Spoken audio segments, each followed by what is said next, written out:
Stop scrolling for a second, because what you're about to hear is going to challenge the way you see yourself and the way people see you.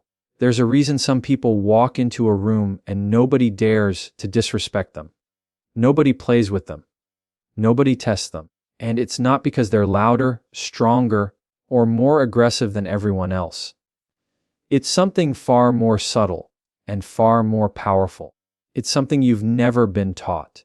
Right now, without realizing it, you might be giving people control over your emotions, your confidence, even your identity. You think it's normal to feel affected by what people say, how they act, how they treat you. But what if I told you that the very thing you believe is normal is the exact reason people can touch you, trigger you, and manipulate you? And what if I told you there's a way to completely remove that power? A way to become so mentally and emotionally grounded that no opinion, no disrespect, no rejection can shake you the same way again. This is not about pretending to be strong. This is about becoming untouchable. Because once you understand this, you'll start seeing people differently. You'll start seeing their behavior for what it really is. And more importantly, you'll start seeing yourself with a level of clarity you've never experienced before. And I'll be honest with you, most people are not ready for this kind of truth. They'd rather stay comfortable. They'd rather keep reacting, keep chasing approval, keep giving their power away. But if you're still here, that means you're different. So stay with me. Because by the end of this, you're not just going to feel motivated. You're going to understand something that will change how people treat you for the rest of your life. Let me slow this down for a second, because this is where most people lose control of their entire life without even realizing it. Every time you react emotionally without thinking, you are being controlled. That's not an opinion. That's a psychological fact.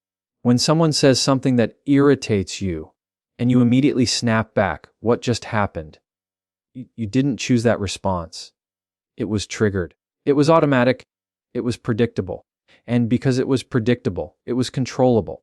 See, people don't need to physically control you to have power over you. They just need to understand what triggers you. Once they figure that out, they don't have to force anything. They just press the right button and you do the rest. And most people are full of buttons. A little criticism and they feel attacked. A little silence and they feel rejected. A little success from someone else and they feel insecure. These reactions feel personal, but they're actually patterns. Conditioned responses built over time. So what happens is this: instead of living intentionally, people start living reactively. They wake up in a neutral state, and then the world decides how they feel. One comment changes their mood. One message changes their confidence. One interaction shifts their entire day. They think they're in control, but they're not. They're responding to stimuli like a reflex. And the danger isn't just emotional, it's strategic. Because when you're reactive, you become predictable. And when you're predictable, you're easy to manipulate. Think about it in real terms. If someone knows that ignoring you will make you chase them, they'll ignore you. If they know that disrespect will make you emotional, they'll disrespect you. If they know that doubt will make you prove yourself, they'll keep doubting you. Not always consciously, but consistently. And here's the part most people don't want to admit sometimes. People test you just to see where your limits are. Not because they hate you, but because human nature is always searching for boundaries. Your reaction becomes your introduction. If your response is emotional, defensive, or desperate, you've already told them something important about yourself, that your state can be shifted from the outside. And once that's established, it's very hard to undo. But there's a different way to move through the world, and it starts with understanding that between what happens to you and how you respond, there is a gap. A small, almost invisible gap. And inside that gap is your power. Most people never use it. They collapse the gap instantly. Stimulus comes in, reaction goes out. No pause, No awareness, no choice, just impulse. But when you train yourself to pause, even for a second, you interrupt the pattern. You start observing instead of absorbing. You notice the tone, the words, the intention, but you don't let it dictate your behavior. You separate what is happening from how you choose to respond to it. And that's where control begins. Because now, instead of reacting emotionally, you're responding intentionally. That doesn't mean you become passive. It doesn't mean you tolerate disrespect. It means you choose your response from a place of clarity, not from a place of impulse. There's a difference between someone making you angry and you choosing to express anger in a controlled, precise way.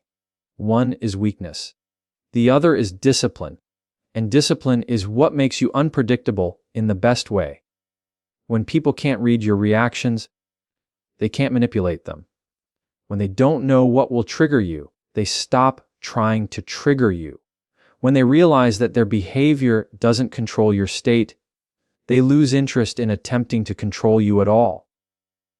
That's when something shifts. You stop being someone who is easy to provoke, easy to influence, easy to move, and you become someone who is stable, grounded, and self-directed. And that stability, it changes everything. Your decisions become clearer. Your confidence becomes quieter, but stronger. Your presence becomes harder to ignore. Not because you're demanding attention, but because you're no longer giving your attention away so easily. You're not reacting to every little thing. You're not engaging in every unnecessary conflict. You're not proving yourself to people who haven't earned that energy. And that restraint, that control, that awareness, it builds a kind of respect that words never could. So understand this at the deepest level. Every time you react without thinking, you are practicing being controlled. And every time you pause and choose your response, you are practicing being free. And if you want to become untouchable, it doesn't start with changing other people. It starts with mastering that moment between what happens to you and what you decide to do next. Because the person who controls that moment controls their life. Now, once you begin to understand how your reactions give people power over you, the next layer becomes even more important. And this is where most people get it wrong. They think power means being louder, more dominant, more aggressive, more intimidating. But that's not power. That's compensation. Real power is much quieter than that. It doesn't need to announce itself. It doesn't need to prove anything. It doesn't rush to respond. It doesn't get pulled into every situation. Real power is emotional control. And the reason this matters is simple. Anyone can act strong when things are going their way. Anyone can appear confident when they're being praised, respected, and validated. That's easy. But what happens when you're criticized? What happens when someone disrespects you? What happens when things don't go your way? That's where power is revealed. Because if your emotional state collapses the moment pressure is applied, then that confidence was never real to begin with. It was conditional. It depended on the environment behaving the way you wanted. And life doesn't work like that. People don't work like that. So if your stability depends on external conditions, you will always be unstable. This is why emotional control is not just a skill. It's a form of authority over your own life. Think about the difference between two people in the same situation. Both are criticized. One reacts immediately, defensive, emotional, maybe even aggressive. The other pauses, listens, and responds calmly, or maybe doesn't respond at all. Externally, the situation is identical. Internally, it's completely different. One person has been overtaken by the moment. The other has remained in control of it. And here's what most people don't realize. The calm person is not weaker. They are stronger, because it takes far more discipline to remain composed than it does to react impulsively. Impulses are easy. They're automatic. They require no effort. Control is difficult. It requires awareness. It requires restraint. It requires the ability to feel something intensely and still choose not to act on it immediately. That's power. Not suppressing your emotions, but mastering them. There's a difference. Suppressing means you ignore what you feel. You push it down, pretend it doesn't exist. That usually builds pressure, and eventually it explodes. Mastery means you acknowledge what you feel, but you don't let it dictate your behavior. You feel anger, but you don't lose control. You feel frustration, but you don't act recklessly. You feel pressure, but you don't panic. You remain centered. And that centered state is what makes you dangerous in the best way.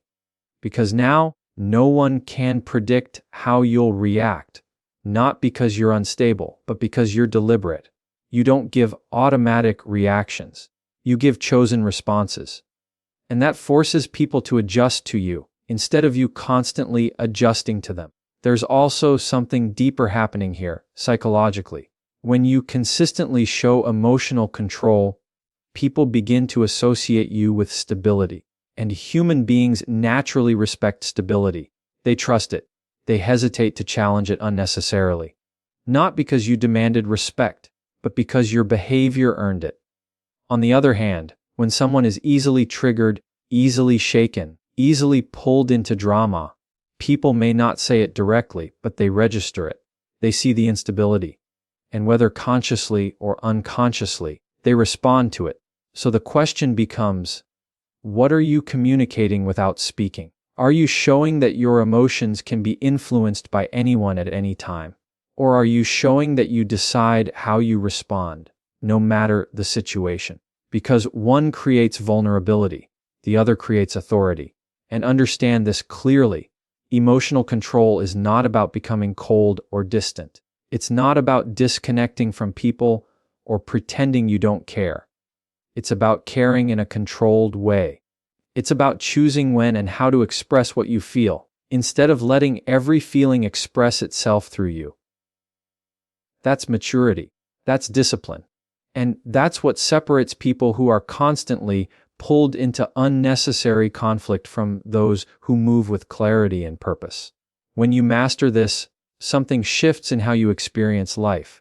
Situations that used to overwhelm you become manageable.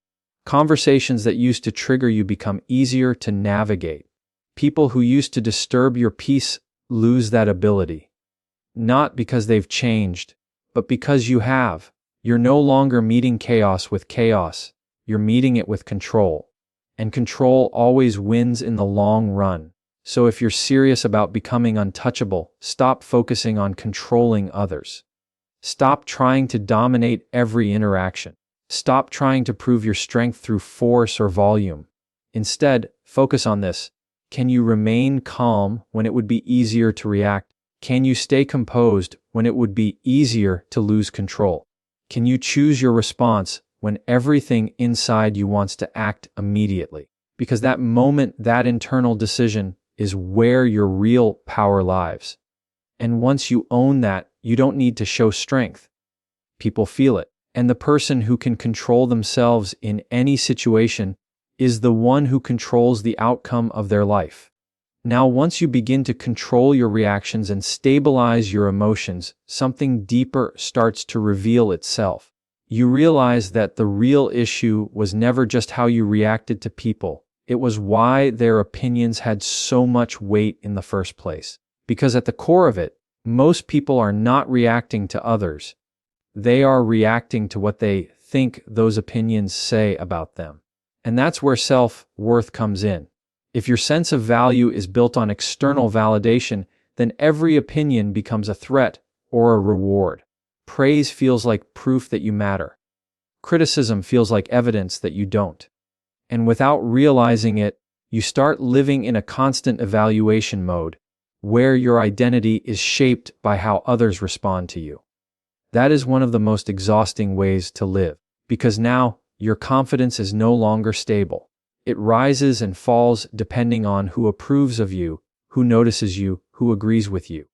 You can feel strong one moment and completely uncertain the next, all because something outside of you changed. That's not confidence. That's dependency. And the problem with dependency is that it gives the world permission to define you. You begin to adjust your behavior, your voice, even your personality to maintain approval. You say less of what you really think. You become more careful, more filtered, more calculated. Not because you're weak, but because you're trying to protect your sense of self. But here's the truth most people avoid. If your identity can be shaken by someone else's opinion, then it was never solid to begin with. And that's not something to feel bad about. It's something to become aware of. Because awareness is where the shift begins. At some point, you have to make a decision. A very clear, very intentional decision. You have to decide that your self-worth is no longer up for negotiation. Not with strangers. Not with friends. Not even with people you respect. That doesn't mean you ignore feedback. It doesn't mean you think you're always right. It means you stop attaching your value as a person to every external judgment that comes your way. You separate who you are from what people say about you. And that separation changes everything. Because now, criticism becomes information, not a personal attack. Rejection becomes redirection, not a reflection of your worth. Silence becomes neutral, not a sign that something is wrong with you. You stop internalizing everything. And once you stop internalizing everything, you stop overreacting to everything. This is where a quiet kind of confidence starts to build. Not loud, not performative, not something you need to display, but something steady, something grounded, something that doesn't need constant reinforcement, because you've already decided who you are, and that decision becomes your foundation. Most people skip this step. They try to act confident without building internal certainty. They try to control their reactions without addressing the deeper insecurity underneath. And eventually, that inconsistency shows. Because if you don't believe in your own value, you will always be tempted to seek proof of it from others. But when you truly establish your worth internally, something shifts in how you move. You stop chasing approval. You stop explaining yourself unnecessarily. You stop trying to win people over who have already decided how they see you. Not out of arrogance, but out of clarity. You understand that not everyone will agree with you, like you, or understand you. And instead of seeing that as a problem, you accept it as reality. And acceptance is powerful, because it frees you from the need to control how others perceive you. Now, you're not performing anymore. You're not adjusting yourself to fit every room. You're not shrinking or expanding based on who's watching. You're just consistent. And consistency builds trust, not just with others, but with yourself. You begin to trust your own judgment, your own decisions, your own perspective, and that self-trust becomes stronger than any external validation you could receive. At that point, something interesting happens. People's opinions don't disappear, but their impact does. They can still talk. They can still judge. They can still misunderstand you. But none of it penetrates the same way, because it no longer connects to your identity. You've already defined that for yourself, and that's what makes you untouchable at a deeper level. Not because people stop having opinions, but because their opinions stop having authority. So if you really want to master this, stop asking, how do I make people respect me? And start asking, have I decided what I'm worth? Because until you answer that question for yourself, you will always be influenced by how others answer it for you. And the moment you take that responsibility back is the moment you take your power back. Because the person who defines their own worth can never be reduced by someone else's opinion. Now, once you begin to control your reactions and build your self-worth internally, the final shift becomes unavoidable. And this is where everything starts to reflect back to you through other people. Because whether you realize it or not, people are always watching how you carry yourself. Not in an obvious, dramatic way, but subtly, consistently. They observe what you tolerate, what you respond to, what you ignore, and what you allow to continue. And from that, they make a decision about how to treat you, not based on what you say, but based on what you accept. This is where most people get confused. They think respect comes from demanding it, from explaining themselves, from correcting people every time something feels off. But real respect doesn't come from what you say in the moment. It comes from the standard you demonstrate over time. If you tolerate disrespect, even in small amounts, you communicate something very clearly, that this behavior is acceptable. Maybe not intentionally, maybe not consciously, but consistently. And people respond to consistency. If someone speaks to you in a dismissive tone, and you ignore it while continuing to engage, you've just set a precedent. If someone crosses a boundary, and you laugh it off to avoid tension, you've reinforced that boundary as flexible. If someone undermines you, and you rush to prove yourself instead of standing still, you've shown them exactly where your pressure points are. Again, not because you're weak, but because you're human. But the moment you become aware of this, you have a choice. You can either continue reacting in ways that reinforce low standards, or you can start responding in ways that establish higher ones. And that doesn't require aggression. It requires clarity. There's a quiet confidence in someone who doesn't over-explain, who doesn't chase after respect, who doesn't try to force people to see their value. Instead, they make decisions that reflect it. They disengage when necessary. They address things directly when needed. And sometimes, they simply don't participate in behavior that doesn't align with their standards. That last part is important because not everything requires a confrontation. Sometimes the most powerful response is withdrawal, not as avoidance, but as a boundary. When you remove your presence from disrespect, you send a message that words alone can't deliver. I don't operate at this level. And people feel that. Because attention is a form of currency. Where you place it signals what you value. When you continue giving attention to negativity, to disrespect, to people who don't meet your standards, you unintentionally raise the value of that behavior. But when you become selective, when you choose carefully where your time, energy, and focus go, you start reinforcing a different message. That access to you is earned. And that changes how people approach you. Now understand this clearly. This is not about controlling others. You cannot control how someone behaves, what they say, or how they think. But you can control what you allow into your space, and how you respond when something crosses a line. That's where your authority lies. Because boundaries are not about changing people. They are about defining what you accept. And once that definition becomes consistent, people either adjust or they remove themselves. Either way, your environment improves. And something else begins to happen when you operate like this. You stop feeling the need to correct every situation. You stop getting pulled into unnecessary conflict. You stop trying to make everyone understand you, because you realize something deeper. That not every misunderstanding needs clarification, and not every disrespect needs a reaction. Some things just need distance, and distance is a form of discipline. It requires you to let go of the urge to engage, the urge to prove, the urge to fix. It requires you to trust that your standards will speak for you over time. And they will. Because consistency builds reputation. If you consistently show that you respect yourself, people will recognize it. Not all at once, not instantly, but gradually. And the ones who don't recognize it will naturally fall away, because they won't find access to the version of you they could once influence. That's how your circle changes. That's how your environment shifts, not by forcing it, but by filtering it. So when you look at your life, don't just ask how people are treating you. Ask what you've been tolerating. Ask what patterns you've been reinforcing through your responses.